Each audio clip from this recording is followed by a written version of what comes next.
ಪ್ರಹ್ಲಾದ್ ಜೋಶಿ ಪೇಶ್ವೆ ವಂಶಸ್ಥರು ಅಂತ ಕುಮಾರಸ್ವಾಮಿ ಹೇಳಿಕೆ ಕೊಟ್ಟಿದ್ದು ದೊಡ್ಡ ಮಟ್ಟದಲ್ಲಿ ಈ ಕ್ಷಣಕ್ಕೂ ಚರ್ಚೆ ಆಗ್ತಾ ಇದೆ.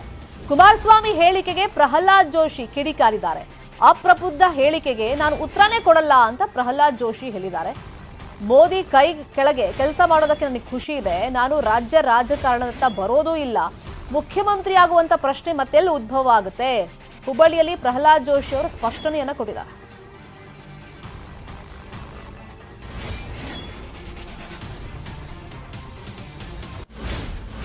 ಈಗ ದೆಹಲಿಯಲ್ಲೇ ಚರ್ಚೆ ಆಗಿದೆ. RSS ನಾಯಕರೇ ಹೇಳಿದ್ದಾರೆ ಪ್ರಹ್ಲಾದ್ ಜೋಶಿ ಅವರು ಮುಂದಿನ ಮುಖ್ಯಮಂತ್ರಿ ಅಂತ ಹೇಳಿ, ಅಭ್ಯರ್ಥಿ ಅಂತ ಹೇಳಿ ಅಲ್ಲೇ ಡಿಸೈಡ್ ಆಗಿದೆ. ಇನ್ನು 8 ಜನ DCMಗಳನ್ನ ಮಾಡ್ತಾರೆ ಬಿಜೆಪಿಯಲ್ಲಿ ಅಂತ ಹೇಳಿ ಕುಮಾರಸ್ವಾಮಿ ಸ್ಟೇಟ್ಮೆಂಟ್ ಕೊಟ್ಟಿದ್ರು. ಈ ಮಧ್ಯದಲ್ಲಿ ಪ್ರಹ್ಲಾದ್ ಜೋಶಿ ಪೇಶ್ವೆ ವಂಶಸ್ಥರು ಅಂತ ಹೇಳಿದ್ರಲ್ಲ, ಅದಕ್ಕೆ ಪ್ರಹ್ಲಾದ್ ಜೋಶಿ ರಿಯಾಕ್ಷನ್ ಕೊಟ್ಟಿದ್ದಾರೆ.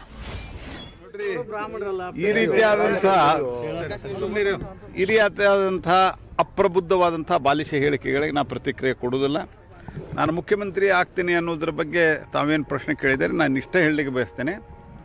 ನಾನು ಸನ್ಮಾನ್ಯ ನರೇಂದ್ರ ಮೋದಿ ಅವರ ಕೈಕೆಳಗಳ ಇಂಥ ಒಂದು ಪ್ರಮುಖ ಖಾತೆಯನ್ನು ನಿರ್ವಹಿಸ್ತಾ ಇರೋದು ಯಾವುದೇ ವ್ಯಕ್ತಿಗೆ ನನ್ನ ಪ್ರಕಾರ ಜೀವನದ ಒಂದು ಸೌಭಾಗ್ಯ. ಅದು ಅವರಂಥ ವ್ಯಕ್ತಿ ಬಹುಶಃ ಶತಮಾನಕ್ಕೊಬ್ಬರು ನರೇಂದ್ರ ಮೋದಿ ಅಂಥ ವ್ಯಕ್ತಿ ಸಿಗಲಿಕ್ಕೆ ಸಾಧ್ಯ ಇಲ್ಲ.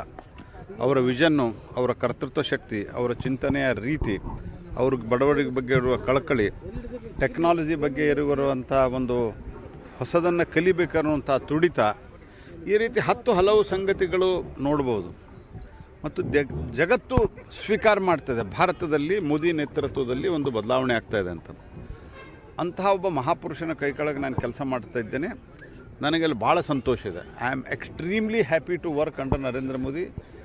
ಆದ್ದರಿಂದ ಈ ರೀತಿ ಬಾಲಿಷ್ಯವಾದಂಥ ಅಪ್ರಬುದ್ಧವಾದಂಥ ಹೇಳಿಕೆ ಕೊಡೋರಿಗೆ ನಾನು ಪ್ರತಿಕ್ರಿಯೆಯನ್ನು ಕೊಡೋದಿಲ್ಲ.